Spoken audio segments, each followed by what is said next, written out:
नमस्कार आप सभी का। सीजी सेट पेपर फर्स्ट की वीडियो सीरीज़ का ये जो है हमारी चौथी यूनिट कम्युनिकेशन वाली जो यूनिट है उसका ये लास्ट वीडियो होगा। तो पिछली वीडियोस में हम लोगों ने पूरी तरीके से जो कम्युनिकेशन के सारे जितने टॉपिक्स हैं इंपॉर्टेंट वाले उन सारे टॉपिक्स को हम लोगों ने एकदम डीप में डिस्कस किया है। अगर आपने वीडियोस को नहीं देखा है तो आप प्लेलिस्ट में उस वीडियो को चेकआउट कर सकते हैं। तो हम लोग अब यहाँ पर पहुंचे हैं हमारी लास्ट वाली वीडियो पर, जो कि हमारी होगी लास्ट वाली टॉपिक, जिसमें हम लोग डिस्कस करेंगे आपके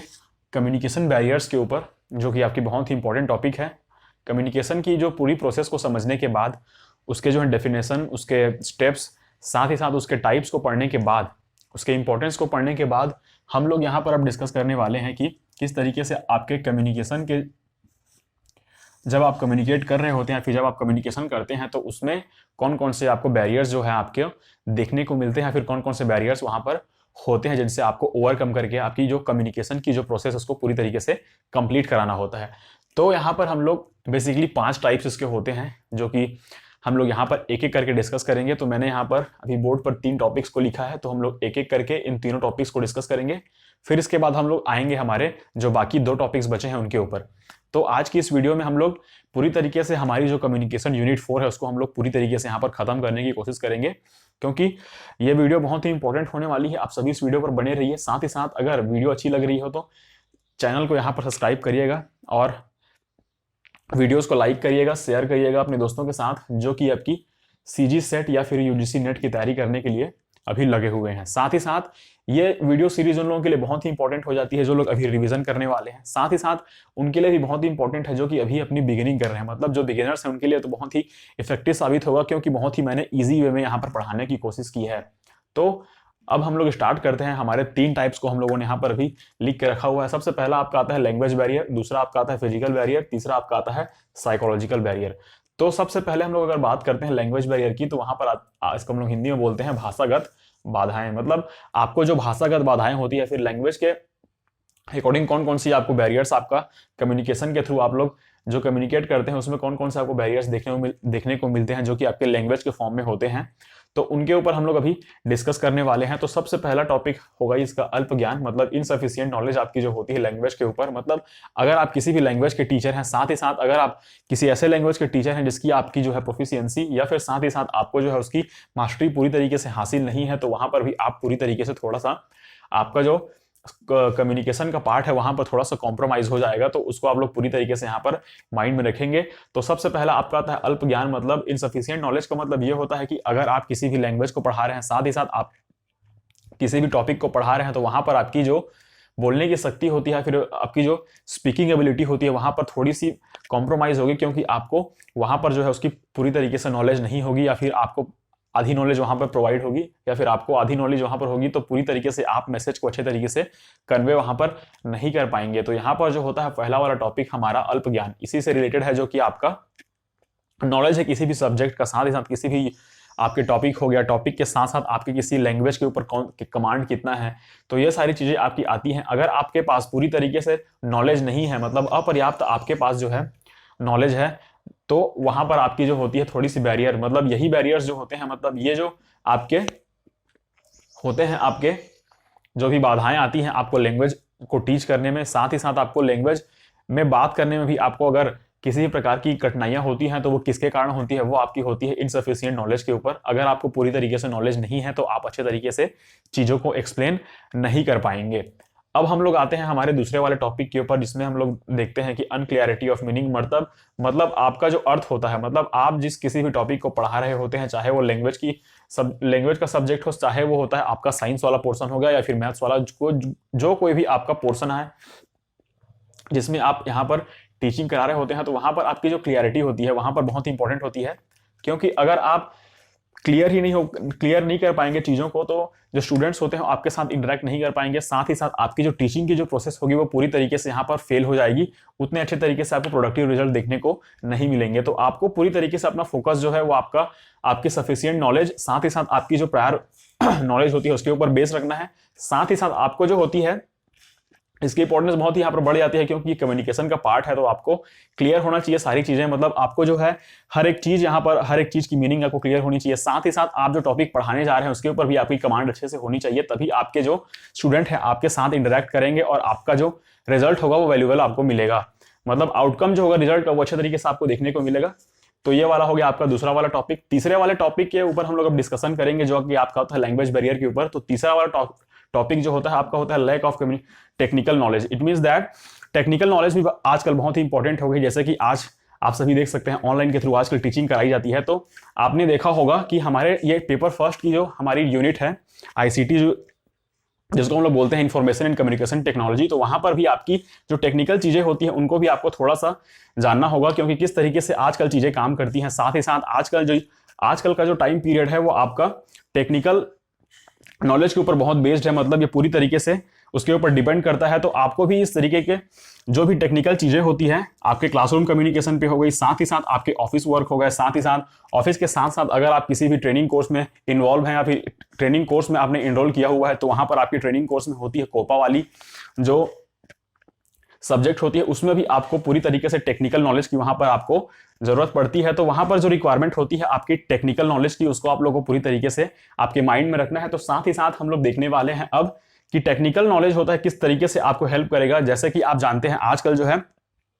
ऑनलाइन टीचिंग के थ्रू सारी चीजें कराई जा रही हैं, तो इसमें जो है टेक्निकल चीजें ऐसी आती हैं कि जो आपका कनेक्शन एस्टैब्लिश करना हो गया, मॉडेम हो गया, स्विच हो गया, राउटर हो गया, कंप्यूटर के पार्ट्स कौन कौन से है, हार्डवेयर कौन सा है, सॉफ्टवेयर कौन सा है। तो ये सारी चीजें आपकी लैन मैन वैन जो कि आपके नेटवर्क्स हो गया, आपका लोकल एरिया नेटवर्क हो गया, मेट्रोपॉलिटन नेटवर्क हो गया, साथ ही साथ वाइड एरिया नेटवर्क हो गया। तो ये सारे नेटवर्क्स किस तरीके से काम करते हैं आपके टीचिंग में, साथ ही साथ कनेक्शन किस तरीके से आप लोग स्टैब्लिश करते हैं दूसरे किसी भी मॉडेम के ऊपर, साथ ही साथ किसी दूसरे जो सिस्टम के ऊपर, तो वो सारी चीजें आपकी आएंगी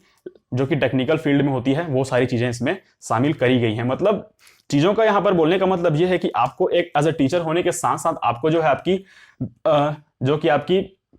सब्जेक्टिव नॉलेज के साथ साथ आपको जो है थोड़ी सी टेक्निकल नॉलेज भी यहां पर डेवलप करनी होगी, तभी आपकी यहां पर भी बात बन सकती है। अगर हम लोग करंट सिनेरियो की बात करें, अब हम लोग देखते हैं हमारे चौथे वाले टॉपिक के ऊपर जो कि आपका आता है कल्चरल डिफरेंसेस। मतलब इसका मतलब यह है कि अगर आप क्लासरूम कम्युनिकेशन कर रहे हैं, यहां पर हम लोग बात करते हैं सीआरसी की, मतलब क्लासरूम कम्युनिकेशन की, तो ये बहुत बड़ा एस्पेक्ट है आपके लिए कि आपको कल्चरल डिफरेंसेस भी आपको जानने होंगे। क्योंकि अगर आप कल्चर के ऊपर अपनी फोकस पूरी तरीके से नहीं जमाएंगे, साथ ही साथ आपको कल्चर की नॉलेज भी उतनी तरीके से नहीं होगी, तो आप लोग जो है डिफरेंशिएट करना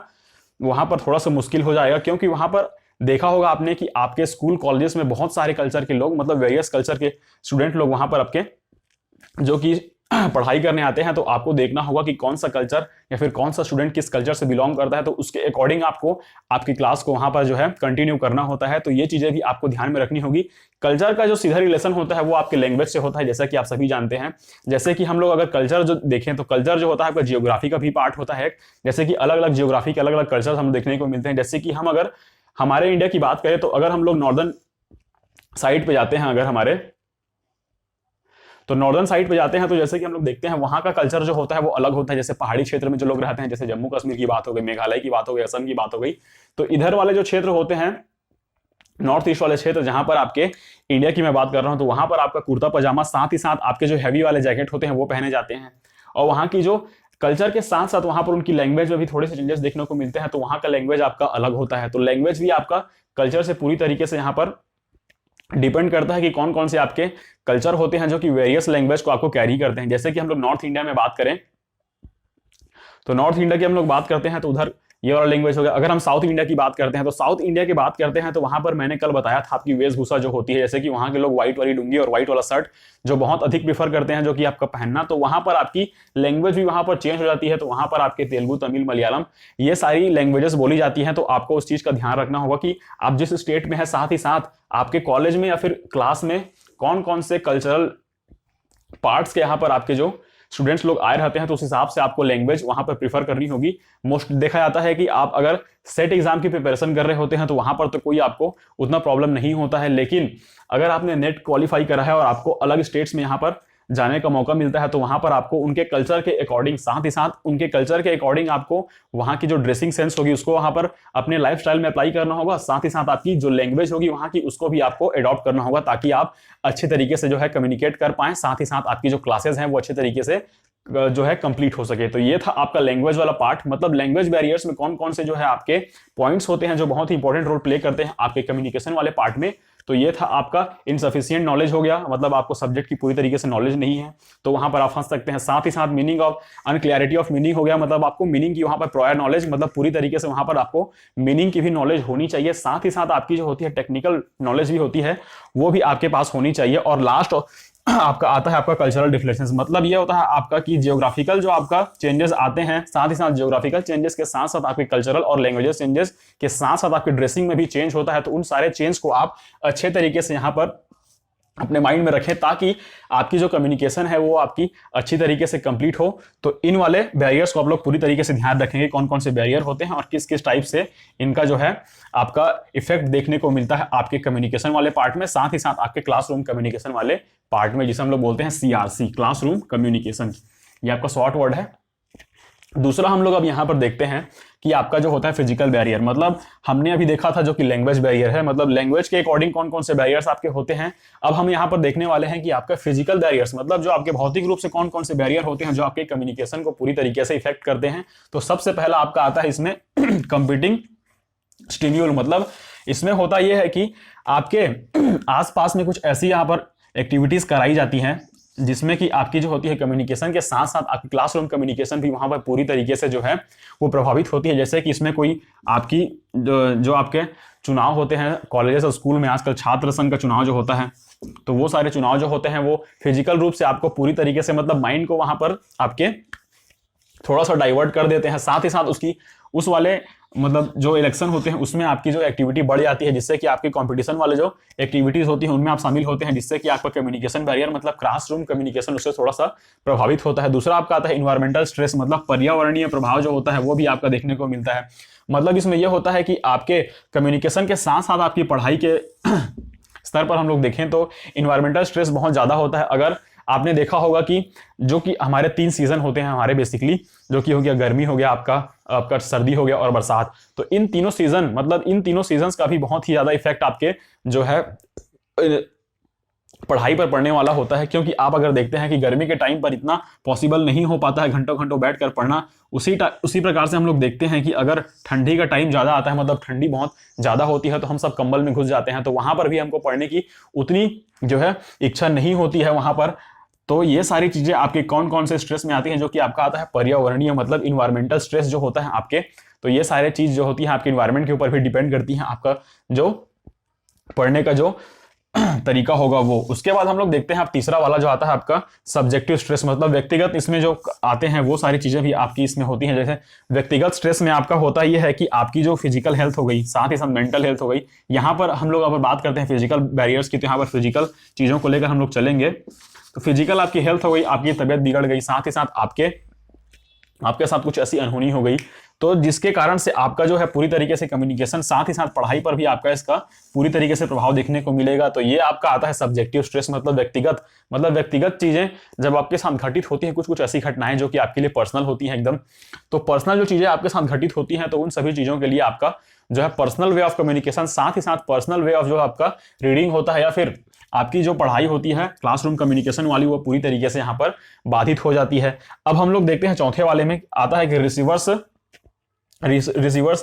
अनफेमिलियरिटीज। ये सारी चीजें जो आती हैं अंजाम होना, मतलब ये होता है कि आपका जो प्राप्तकर्ता होता है, यहाँ पर बेसिकली इसकी बात की जा रही है, प्राप्तकर्ता जो होता है और जो मैसेज देने वाला होता है, तो फिजिकल रूप से आप एक दूसरे को अगर अच्छे तरीके से नहीं जान पाएंगे, तो वहां पर भी आपकी क्लासरूम कम्युनिकेशन वाली जो प्रोसेस होगी वो थोड़ी बहुत कॉम्प्रोमाइज हो जाएगी। जिसका सबसे बहुत अच्छे तरीके से मैंने इस चीज को एक्सप्लेन किया है कि अगर as a teacher, as a professor, as a trainer आप किसी भी स्कूल, कॉलेज या फिर आपके ट्रेनिंग सेंटर में जाते हैं, तो सबसे पहले आपका जो मोस्ट प्रोबेबल आपका जो प्रायोरिटी सबसे पहले आपको देनी होगी कि आपको जो आपका स्टूडेंट है या तो आपके जो ट्रेनी है उसके ऊपर आपका पूरी तरीके से आप कनेक्शन एस्टैब्लिश करिए, अंडरस्टैंडिंग प्रॉपर बिल्ड करिए। उसके बाद ही आप जो अपने तरीकों को, साथ ही साथ अपनी नई नई चीजों को यहाँ पर ट्राई करने की कोशिश करिए। नहीं तो आपका होगा ये कि आपका कम्युनिकेशन जो होगा, आपका क्लासरूम कम्युनिकेशन में पूरी तरीके से यहाँ पर कॉम्प्रोमाइज हो जाएगा। तो यहां पर हम लोगों ने देखा अभी जो कि था आपका प्राप्तकर्ता के लिए, मतलब रिसीवर जो होता है या फिर स्टूडेंट जो होते हैं, अगर वो आपके लिए अनफेमिलियर होते हैं, मतलब आपसे अनफेमिलियर होते हैं, तो आपसे जो है वो सीखने में थोड़ा सा ज्यादा टाइम लगाएंगे। साथ ही साथ उनकी जो क्लासरूम कम्युनिकेशन वाली जो पार्ट होगी वो थोड़ी तरीके से यहाँ पर जो है कॉम्प्रोमाइज हो सकती है। तो यहां पर हम लोगों ने अभी तक देख चुका है दो टाइप्स के ऊपर डिस्कशन, जो कि आपका था लैंग्वेज बैरियर, दूसरा आपका आता है फिजिकल बैरियर। फिजिकल बैरियर में ये सारी चीजें आपकी आती हैं, computing stimuli, environmental stress, subjective stress, और आपका आता है रिसीवर्स अनफेमिलियरिटी। मतलब इसका ये सारी चीजें आपकी जो होती हैं वो आपके फिजिकल बैरियर्स जो होती हैं क्लासरूम कम्युनिकेशन में, उसके ऊपर जो आपके बैरियर जो होते हैं ये सारी चीजें आती हैं, जो कि आपका फिजिकल हो गया, फिजिकल में आती है आपका जो कंपटीशन वाले हो गए, जैसे कि छात्र नेता का चुनाव हो गया या फिर और कोई भी चुनाव जिसमें आप लोग पूरी तरीके से पार्टिसिपेट करते हैं। इन्वायरमेंटल स्ट्रेस जो हो गया, मतलब जो क्लाइमेट चेंज होते रहता है, साथ ही साथ जो आपका 3 मौसम मैंने बताया, तो उसमें हाई और लो का भी इसमें बहुत ज्यादा इफेक्ट पड़ता है। मतलब जो आपका वेदर भी होता है बहुत इंपॉर्टेंट रोल प्ले करता है आपके जो क्लासरूम कम्युनिकेशन में। साथ ही साथ आपकी जो सब्जेक्टिव स्ट्रेस है, मतलब आपका जो आप फिजिकल हेल्थ हो गया, वो हेल्थ की अगर आप यहाँ पर बात आती है, अगर आप हेल्थ थोड़ा सा वहां पर खराब होता है तो आपकी जो क्लासरूम कम्युनिकेशन होगी वो पूरी तरीके से यहाँ पर कॉम्प्रोमाइज हो जाएगी। और लास्ट में आपका आता है जो रिसीवर्स की अनफेमिलियरिटी, मतलब आपकी जो स्टूडेंट है या फिर जो रिसीवर होता है या फिर सुनने वाला होता है, उनके साथ थोड़ा सा फेमिलियर नहीं है, तो वहां पर आपकी कम्युनिकेशन थोड़ी सी वहां पर कॉम्प्रोमाइज होगी। तीसरा हम लोग देखते हैं यहाँ पर आपका आता है कि साइकोलॉजिकल बैरियर, मतलब मनोवैज्ञानिक जो आपके बाधाएं होती हैं उसको हम लोग हिंदी में कहते हैं, जो कि आपको साइकोलॉजिकल बैरियर होता है। तो ये सारी चीजें जो हम लोग एक एक करके डिस्कस करने वाले हैं, इसमें 5 चीजों को हम लोग पूरी तरीके से डिस्कस करेंगे। सबसे पहला आपका होता है डिसलाइक, मतलब आपकी अरुचि, इंटरेस्ट ही नहीं होता है उस चीज में। दूसरा आपका होता है प्रेजुडाइज, मतलब होता है कि पूर्व धारणा। तीसरा आपका होता है मेंटल कंफ्यूजन, मानसिक रूप से आप कंफ्यूज होते हैं किसी भी टॉपिक को पढ़ने से लेकर। चौथा आपका होता है पर्सनल डिफरेंसेस तो यहाँ पर आपके व्यक्तिगत भी कुछ कारण हो सकते हैं। साथ ही साथ पांचवा आपका था अनुभव क्षेत्र, मतलब एक्सपीरियंस। तो एक एक करके हम इन चीजों को भी डिस्कस करेंगे यहाँ पर। तो सबसे पहले हम लोग देखते हैं मनोवैज्ञानिक कारक जो होते हैं, फिर मनोवैज्ञानिक या फिर साइकोलॉजिकल जो बैरियर होते हैं आपका, उसमें सबसे पहला पार्ट आपका आता है अरुचि, मतलब आपका आता है डिसलाइक या फिर इंटरेस्ट। इंटरेस्ट आपका वहां पर नहीं होता है किसी भी आदमी को लेकर। जैसे कि आपने एक क्लास में आपने क्लास में एनरोल किया जहां पर आपके टीचर जो है आपसे अनफेमिलियर है, साथ ही साथ आप उस टीचर को पहले से जानते हैं या फिर उस व्यक्ति को पहले से जानते हैं जो कि उस क्लास में टीचिंग कर रहा है या फिर बहुत साल से टीचिंग कर रहा है, लेकिन उस व्यक्ति को आप बहुत पर्सनली जानते हैं, जिसमें आपको जानते हैं उसके बारे में कि आप उसको कौन कौन सी उसमें जो है क्या बोलते हैं गलत धारणाएं हैं, साथ ही साथ कुछ उनकी क्वालिटीज होती हैं, कुछ उनमें जो कि खराबियां होती हैं, खामियां होती हैं, उनको आप पहले तरीके से जान लेते हैं। तो ये होता है आपका फिजिकल बैरियर का पहला वाला पार्ट। अगर आप किसी व्यक्ति के प्रति, मतलब आपके टीचर हो गया या फिर आपके ट्रेनर हो गया, उसके प्रति आप लोग थोड़ा सा भी अगर इंटरेस्ट आपका नहीं होता है, तो वहां पर आपकी जो क्लासरूम कम्युनिकेशन होगी वो पूरी तरीके से यहाँ पर कॉम्प्रोमाइज हो जाएगी। इसके लिए हम लोग एक और इसका जो है वो टॉपिक अच्छे तरीके से समझेंगे। जैसे कि हम लोग अगर पूर्व धारणा बना लेते हैं, मतलब हम लोग अगर पहले से ही कोई भी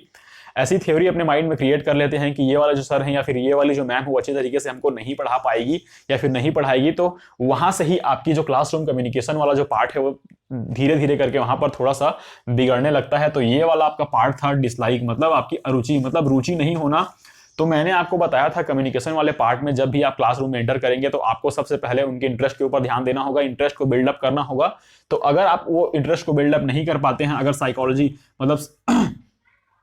साइकोलॉजिकल आप उस इंटरेस्ट को बिल्डअप नहीं कर पाते हैं, तो वहां पर वो लोग जो है आपसे थोड़ा सा दूर रहने लगेंगे, जिससे कि आपके क्लासरूम कम्युनिकेशन अच्छे तरीके से कंप्लीट नहीं हो पाएगी। दूसरा हम लोग यहाँ पर देखते हैं कि आपका जो होता है प्रेजुडाइज, मतलब पूर्व धारणा। जैसे कि मैंने बताया पहले से ही आपने पूर्व धारणा बना रखी है, मतलब आपका जो है मिथ है कि ये टीचर जो है वो अच्छे तरीके से नहीं पढ़ाएंगे। कई लोग फिजिकल अपीयरेंस को देखकर जो कि टीचर को थोड़ा सा वहां पर अंडर एस्टिमेट कर देते हैं, साथ ही साथ अपनी वहां पर जो है थोड़ी सी पहली सी अपनी प्रायोरिटी सेट कर लेते हैं कि ये वाले टीचर जो है दिखने में ऐसे हैं तो ये पढ़ाते कैसे होंगे। लेकिन एक कहावत आपने सुनी होगी, नेवर जज a book by its cover. तो वहां पर ये वाली जो लाइन होती है वो पूरी तरीके से फिट बैठती है। तो आपको किसी भी क्लासरूम में एंटर करने से पहले या फिर किसी भी कोचिंग में एंटर करने से पहले, किसी भी ट्रेनिंग कोर्स में एंटर करने से पहले आपके जो टीचर हैं, कोच हैं या फिर आपके जो ट्रेनर हैं, उनके प्रति आपके लिए पहले से कोई भी आप जो भी इमेज अपने माइंड में क्रिएट मत करिए। आप अगर किसी भी कोचिंग या फिर कॉलेज या फिर इंस्टीट्यूट में पढ़ने जाते हैं तो आप अपने माइंड को वहां पर शांत रख कर जाइए, खाली रख कर जाइए कि आप इस ऐसे नजरिए से वहां पर आप अपना एडमिशन लीजिए कि मुझे बहुत सारी चीजें सीखनी है, तो आप अच्छे तरीके से वहां पर सीख पाएंगे। अगर आप पूर्व धारणा से ग्रसित होंगे, मतलब प्रेजुडाइज, जो भी आपने पूरी तरीके से पहले से अगर धारणा बना ली होगी कि इन वाले टीचर से मुझे अच्छे तरीके से समझ में नहीं आने वाला, तो जैसा आपने माइंड में एक बार सोच लिया तो वो चीजें वैसे ही आगे प्रोसेस होती जाएंगी, जिससे कि आपको बाद में बहुत सारी डिफिकल्टीज का सामना करना पढ़ सकता है। तो ये था आपका दूसरा वाला पूर्व धारणा, जो कि बहुत ही इंपॉर्टेंट है टीचिंग फील्ड में खासकर, क्योंकि टीचिंग फील्ड में आप देखते हैं कि अगर आपका टीचर आपसे अच्छे तरीके से कम्युनिकेट नहीं कर पा रहा है, साथ ही साथ आपके बच्चे या फिर आपके स्टूडेंट्स जो हैं उससे पूरी तरीके से आपसे सेटिस्फेक्शन नहीं मिल पाता उनको, तो वहां पर जो है आपका पूर्व धारणा पहले से बनी होती है, फिर उनको आपको पूरी तरीके से एक और वहां पर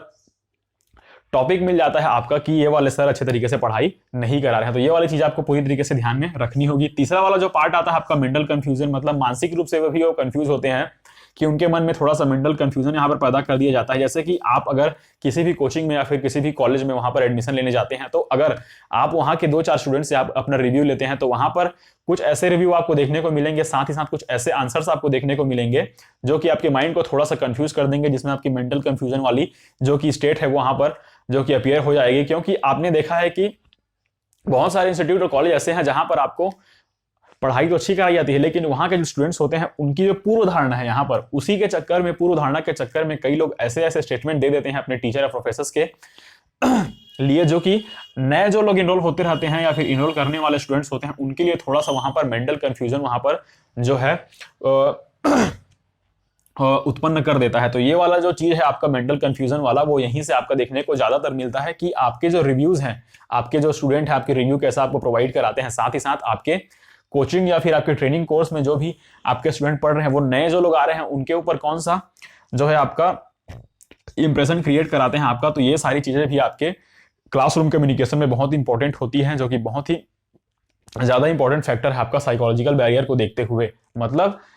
अगर आपने किसी भी टीचर की बुराई कर दी वहां पर किसी स्टूडेंट के सामने जो कि नया नया इनरोल होने वाला है, तो उसके मन में वो छवि बैठ जाएगी, पूर्व धारणा, फिर वो आपको अरुचि, मतलब वो आप में डिसलाइक की भावना उसके अंदर में आ जाएगी, तो वो आपके लिए वैसा सोचने लगेगा, फिर आपकी जो क्लासरूम कम्युनिकेशन होगी वो पूरी तरीके से बाधित हो जाएगी। तो इस तरीके का मतलब इस टॉपिक का आप पूरी तरीके से अच्छे तरीके से ध्यान रखेंगे। हर टॉपिक जो है एक दूसरे से रिलेट कर रहा है। तो जैसे कि इस वाले क्वालिटी को मैंने पिछली वाली टॉपिक्स में डिस्कस किया है कि आपकी जो पढ़ाने वाली क्वालिटी है, साथ ही साथ आपका जो सिलेबस है वो एक दूसरे से मैच करते रहना चाहिए। तो ये वाली क्वालिटीज इसमें हम लोग को देखने को मिलती है। तो ऐसे ही आप चीजों को रिलेट करते हुए पढ़ेंगे तो आपको चीजें आसानी समझ में आएंगी, साथ ही साथ आपको क्वेश्चन सॉल्व करने में बहुत अच्छी से हेल्प मिलेगी। तो अब हम लोग देखते हैं हमारे चौथे वाले टॉपिक के ऊपर। चौथा वाला टॉपिक जो होता है आपका पर्सनल डिफरेंसेस, मतलब व्यक्तिगत विभिन्नता यहां पर होती है। मतलब होता यह है कि आपने देखा होगा किसी भी कोचिंग या फिर कॉलेज या फिर यूनिवर्सिटी या फिर स्कूल में जहां पर जो स्टूडेंट्स होते हैं वहां पर अपने पर्सनल डिफरेंसेस के लिए भी थोड़ा सा वहां पर इनकी जो क्लासरूम कम्युनिकेशन होती है वहां पर भी थोड़ी सी इनमें जो है कॉम्प्रोमाइज देखने को मिलता है। क्योंकि वहां पर पर्सनल डिफरेंसेस आप जानते हैं कि बहुत सारे पर्सनल डिफरेंसेस जो होता है ये है कि आप जानते हैं कि हर आदमी जो है एक जैसा नहीं होता, सबकी थिंकिंग जो है साथ ही साथ मेल नहीं खाती। तो ऐसे चीजें आपकी आती है, पर्सनल डिफरेंसेस जो होता है इसके बेस पर भी आपकी जो साइकोलॉजी होती है वो अलग अलग होती है। मतलब कहने का मतलब ये है कि आपका हर विद्यार्थी आपसे ये एक्सपेक्ट नहीं कर सकते हर स्टूडेंट से कि आपका हर स्टूडेंट जो होता है वो एक तरीके का सोच रखने वाला हो, साथ ही साथ उसकी जो धारणा है मतलब प्रेजुडाइज हो आपके लिए एकदम पॉजिटिव हो हमेशा। हर स्टूडेंट आपका ऐसा नहीं हो सकता। तो ये वाली जो आपकी आती है डिफरेंस, मतलब पर्सनल डिफरेंस, ये वाला उसका एक मेजर पार्ट होता है या फिर मेजर एग्जांपल होता है, जिसको हम लोग स्टूडेंट के जो आपके माइंड होता है उनके थॉट्स जो होते हैं उनके थ्रू हम लोग को देखने को मिलते हैं। तो ये था आपका साइकोलॉजिकल बैरियर का चौथा वाला पार्ट। अब हम लोग यहां पर देखने वाले हैं अनुभव क्षेत्र, मतलब आपका आता है एक्सपीरियंस। एक्सपीरियंस भी यहां पर आपकी जो होती है वो साइकोलॉजिकल फैक्टर होती है। मतलब एक्सपीरियंस अगर आपको चीजों का नहीं होगा, मतलब आप अगर टीचिंग की बात करें, यहां पर मैं एज ए टीचर की यहां पर एग्जांपल लेके आपको समझाने की कोशिश करूंगा। तो अगर एक टीचर है आपका, तो वो टीचर अगर उसका अनुभव उतना नहीं होगा, मतलब वो उतना एक्सपीरियंस उसका नहीं होगा, अगर वो टीचिंग के फील्ड में पहली बार एंटर करता है तो उसके पास उतने सारे एक्सपीरियंसेस वहां पर नहीं होंगे। तो वहां पर साइकोलॉजिकली यहां पर जो स्टूडेंट होंगे उनको पहचान लेंगे, या फिर स्टूडेंट जो होते हैं वो बहुत नए नए टीचर से पढ़ते आते होते हैं, मतलब बहुत सारे टीचर्स का उन्होंने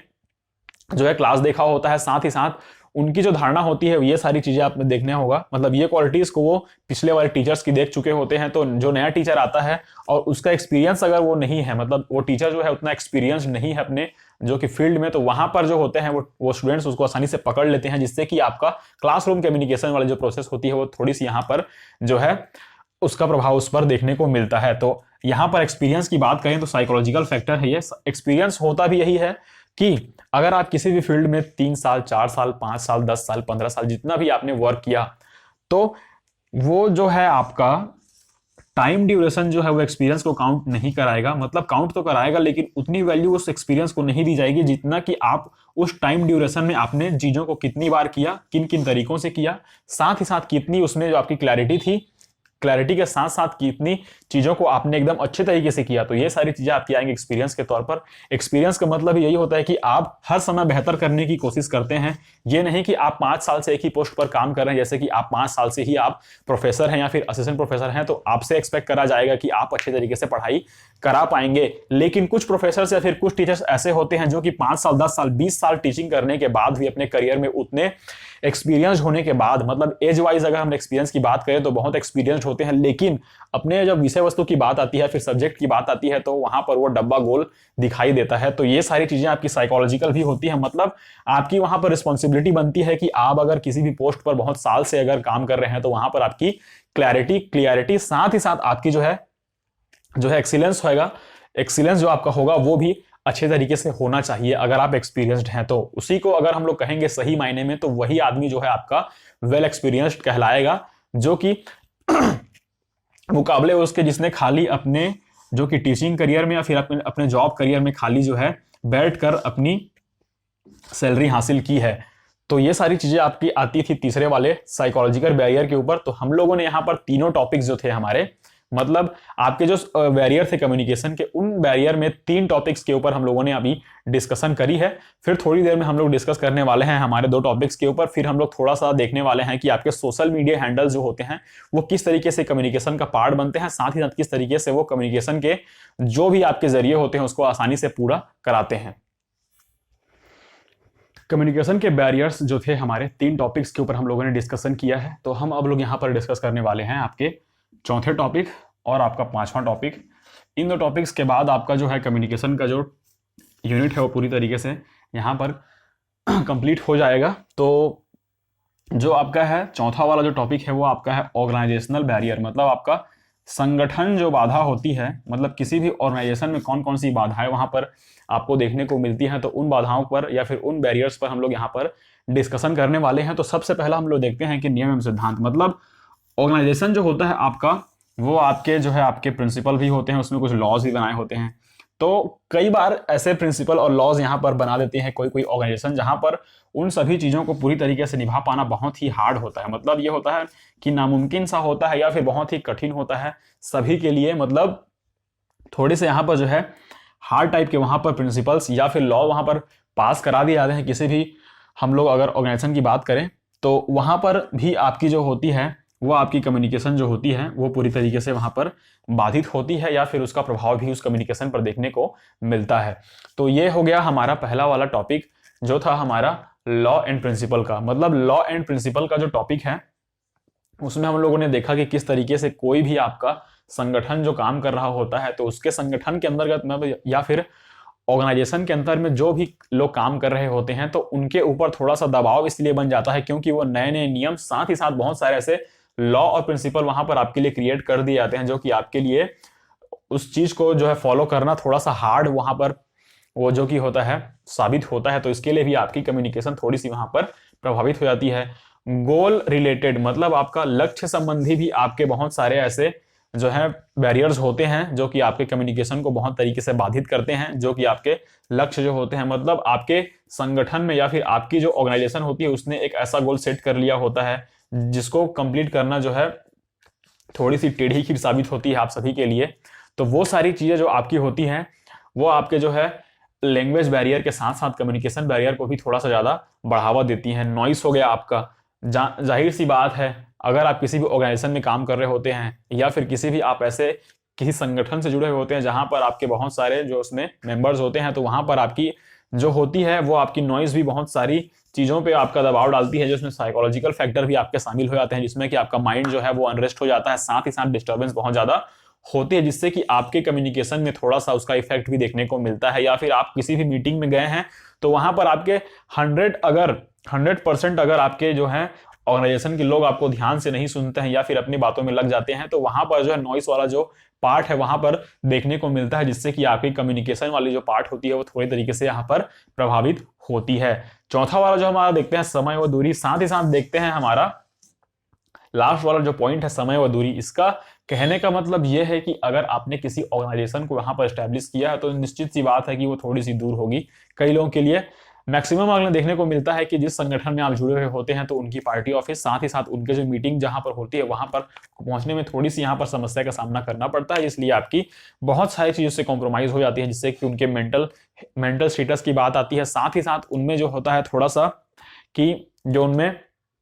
डिमोटिवेशन वाला भाव भी इसमें आने लगता है। तो ये सारी चीजें आपकी आती हैं ये वाले पोर्शन में। तो ये था आपका ऑर्गेनाइजेशन वाला बैरियर, जो कि उतना इंपॉर्टेंट नहीं है जितना कि हम लोगों ने 3 जो इंपॉर्टेंट डिस्कस किए हैं हमारे जो कम्युनिकेशन बैरियर हैं उनके मुकाबले। अब हम लोग आते हैं पर्सनल बैरियर के ऊपर। यह भी एक इंपॉर्टेंट यहाँ पर बैरियर है आपका पर्सनल, जहां पर हम लोग देखते हैं कि इसको हम लोग एक ऑफिस, जो कि आपका ऑफिस है, उसके एग्जाम्पल को लेकर हम लोग चलेंगे तो अच्छी तरीके से हम लोग इसको समझ पाएंगे। व्यक्तिगत अवरोध जिसे हम लोग बोलते हैं हिंदी में पर्सनल बैरियर, ये 2 फैक्टर के ऊपर वर्क करता है। सबसे पहला आपका आता है सुपीरियर्स, मतलब आपके जो उच्च अधिकारी होते हैं उनसे आपका रिलेशन किस तरीके से है, साथ ही साथ उनके साथ आपका कम्युनिकेशन किस तरीके से होता है। अगर आपकी कम्युनिकेशन उनसे अच्छी होती है, बातचीत अच्छी होती है, तो वहां पर आपको जो है उनका साथ ही साथ उनका सपोर्ट भी अच्छे तरीके से मिलता है। लेकिन अगर आपसे उनकी अच्छी तरीके से नहीं बन पाती कम्युनिकेशन में भी, साथ ही साथ आपके जो है इंटरेस्ट या फिर आपकी जो लाइक्स एंड डिसलाइक्स है या फिर आपकी जो धारणाएं हैं उनसे नहीं मिल पाती हैं आपके सुपीरियर से, तो वहां पर फिर आपके लिए दिक्कत वाली बात हो जाती है किसी भी मैसेज को कन्वे करने के लिए, साथ ही साथ किसी भी ऑर्डर को वहां पर पास कराने के लिए। तो यहां पर थोड़ी सी वहां पर प्रभावित होती है आपकी कम्युनिकेशन, जिससे कि आपका होता यह है कि सीनियर जूनियर वाला भाव आपके अंदर आ जाता है अगर आपने क्लैरिफिकेशन नहीं है तो वहां पर आपको चाहिए कि आप अपने जो सुपीरियर्स होते हैं उनसे फ्रेंडली रहिए, ओबीडियंट रहिए उनके ऊपर। और यहाँ पर जो आपके हायर अथॉरिटीज या फिर हायर पोस्ट पर भी जो क्या बोलते हैं ऑफिसर्स लोग हैं, उनको भी यहाँ पर चाहिए कि अपने जो लोअर डिवीजन के ऑफिसर्स हैं या फिर अपने जो लोअर डिवीजन के यहाँ पर उनके जो अधिकारी हैं उनसे थोड़ा सा भी वे अच्छे तरीके से संबंध बनाकर रखें। तो जो आपकी कम्युनिकेशन वाला जो पोर्शन होगा वो अच्छे तरीके से होगा, नहीं तो वहां पर कम्युनिकेशन लैग कर जाएगा। सबऑर्डिनेट्स मतलब अधीनस्थ, यहाँ पर जैसे सुपीरियर का था वहां पर भी उसके नीचे वाले जो रहने वाले, नीचे आने वाले मतलब नीचे वाले पोस्ट पर जो भी आपके आते हैं सबऑर्डिनेट्स, उनके साथ भी आपका कम्युनिकेशन किस तरीके से बैठा है ऑफिस में, तो वो भी आपका जो है बहुत अच्छे तरीके से रोल प्ले करेगा आपके कम्युनिकेशन में। अगर आप में अच्छे तरीके से यहाँ पर जो है इंटरेक्शन करते हैं एक दूसरे से, साथ ही साथ आपने इंटरेस्ट एक दूसरे का सेम है, साथ ही साथ आपने जो है बिलीफ सिस्टम आपका एक दूसरे से मिलता जुलता है, तो वहां पर आपकी कम्युनिकेशन अच्छी तरीके से कंप्लीट कराई जाएगी। तो ये था आपका 5वां वाला टॉपिक। यहां से आपकी जो कम्युनिकेशन यूनिट 4 वाली पार्ट है वो आपकी कंप्लीट मानी जाती है, जहां तक मुझसे संभव हो पाया, जहां तक पॉसिबल था, मैंने चीजों को अच्छे तरीके से एकदम डीप में और डिटेल में पढ़ाने की आप लोगों को कोशिश की है। तो अगर आपको वीडियोस अच्छी लगी हो, साथ ही साथ अगर आपको ये वीडियो सीरीज पूरी अच्छी लगी हो, कंटेंट अच्छा लग रहा हो, तो आप अपने वैल्यूएबल कमेंट्स नीचे डालते रहिए, साथ ही साथ मुझे मोटिवेट करते रहिए, फीडबैक प्रोवाइड करते रहिए, ताकि हमारा भी कम्युनिकेशन जो है आपके साथ वो अच्छी तरीके से चलता रहे। तो इस वीडियो के लिए फिलहाल इतना ही। अब हम लोग अगली वीडियो में मिलेंगे हमारे नए यूनिट को लेकर। तो मैं इसके बाद जो है आपका मैथ्स, रीजनिंग और डाटा इंटरप्रिटेशन, जो कि ये मैथ्स वाला पोर्शन है, तो ये तीनों यूनिट्स को स्किप करूंगा। हम लोग डायरेक्ट यहां पर जंप करने वाले हैं हमारे यूनिट 4, 5, 6, 7। तो यहां पर हम लोग अब डिस्कस करने वाले हैं हमारे यूनिट जो है 7 शायद तक जो है आपका, सॉरी यूनिट 8 हमारा। यूनिट 8 जो हमारा है उसके ऊपर हम लोग यहाँ पर डिस्कस करेंगे, जो कि है हमारा ICT, जो है आपका इंफॉर्मेशन एंड कम्युनिकेशन टेक्नोलॉजी। फिर हम लोग यहाँ पर डिस्कस करेंगे हमारा जो अगला यूनिट होगा, जो होगा हमारा पीपुल डेवलपमेंट एंड एनवायरनमेंट। उसके बाद हम लोग डिस्कस करने वाले हैं हमारे लास्ट वाले टॉपिक के ऊपर, जो है आपका हायर एजुकेशन। फिर इन यूनिट्स को कंप्लीट होने के बाद हम लोग वीडियो सीरीज लाएंगे अलग से, जिसमें हम लोग प्रीवियस ईयर क्वेश्चंस को देखेंगे। जितने भी प्रीवियस ईयर क्वेश्चंस हैं अवेलेबल मेरे पास, उसको मैं आपको PDF के थ्रू, साथ ही साथ PPT के थ्रू जो आपका सॉल्व कराने की कोशिश करूंगा, क्योंकि हम लोग जानते हैं हमारा जो CG सेट है वो आपका 2013, 2014, 2018, 2019, तो ये सारे, सॉरी 13 के बाद 17, फिर 18, 19, तो ये सारे जो आपके प्रीवियस ईयर क्वेश्चंस पेपर है उनको मैं खोजने की कोशिश करूंगा। साथ ही साथ आपके जो पिछले हुए हैं 2019 में, उसको भी मैं आपको अच्छी तरीके से सॉल्व कराने की कोशिश करूंगा, ताकि आपको जो है पूरी तरीके से प्रॉपर अंडरस्टैंडिंग वहां पर बिल्डअप हो जाए कि क्वेश्चन को किस तरीके से सॉल्व करना होता है, किस तरीके के क्वेश्चंस पूछे जाते हैं। तो आपके लिए इसमें भी अच्छा स्कोर करने के लिए ये आपको थोड़ा सा हेल्प करेगा, क्योंकि आप जानते हैं कि किसी भी एग्जाम में मैं यहाँ पर किसी भी एग्जाम में नहीं, सॉरी, मैं यहाँ पर नेट और सेट के पर्पज से लेकर अगर बात करूं तो पेपर फर्स्ट अगर आप अच्छे तरीके से सॉल्व कर लेते हैं, मतलब पेपर फर्स्ट के 50 क्वेश्चन में अगर आप 30 से 35 क्वेश्चन या फिर 30 से 32 क्वेश्चन भी आप अच्छे तरीके से करेक्ट कर लेते हैं तो आपके हाई चांसेस हो जाते हैं आपके नेट क्वालिफाई करने के, साथ ही साथ आपके सेट क्वालिफाई करने के। तो यहाँ पर आपको पूरा आपका जो पोटेंशियल है, आपकी जो पूरी पावर है, आपकी जो पूरी एनर्जी है, उसको सबसे पहले आपको झोंकना होगा आपके पेपर फर्स्ट में, क्योंकि ये वाला जो ऐसा पोर्शन है इसमें आपको चीजें उतनी डीप में नहीं पूछी जाती हैं सेट की अगर हम बात करें तो यहाँ पर आपका प्लस पॉइंट हो जाता है कि आप अगर पेपर फर्स्ट को अच्छे तरीके से पढ़ेंगे तो जाहिर सी बात है कि पेपर सेकंड में आपने पूरी तरीके से कमांड हासिल कर ली होगी, क्योंकि आप उसको जो है आपके बैचलर्स में पढ़ा होगा, मास्टर्स में पढ़ा होगा, तो आपने उस पर पूरी तरीके से कमांड हासिल कर ली होगी। तो आपका जो मेहनत करने वाला आपका जो पोर्शन है वो पेपर फर्स्ट है, तो यहाँ पर आप थोड़ा सा मेहनत करिए तो आपको अच्छे से अच्छा रिजल्ट मिलेगा। तो फिलहाल अभी के लिए इतना ही, मिलते हैं नेक्स्ट वीडियो में, धन्यवाद।